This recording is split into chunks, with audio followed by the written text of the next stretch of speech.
ખાલી માની શરમ તો ભરી હોત અને હું તો માના મંદિરમાં ઊભો હતો ને એટલે માફી માંગી હતી, બાકી હવે વયાવો. અને હવે તમને કેતો જાઉં છું, આ પેલા ડાયરામાં સિલેક્ટેડ ડાયરામાં દાંત ઘટતા ઘટતા કેતો જાઉં છું. સાંભળો, આવેશમાં આવી નથી બોલતો. હવે માફી માંગુ તો હું ડાયરા મૂકી દઈશ. હવે તમારે જેને આવવું હોય એને વયા આવજો, પણ ડાયલોગ બાજી ન કરતા સામે વયા આવો.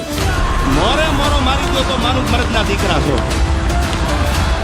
અને હવે કોઈ ભાઈડો માફી મગવી દે તો હું ભાઈડો ડાયરા મૂકી દઈશ. આ મારી તમને જીબાન છે. નીકળી હાલ્યા તો ગામની પ્રજાને બગાડવા યાર.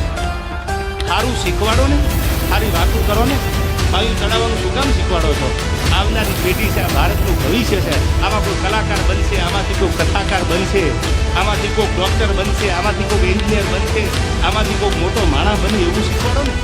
આવડે તો એવી વાત, અને ન આવડે તો મૌન બની અને તમને જેટલું આવડે છે એટલું સાહિત્ય કરીને નીકળી જાઓ.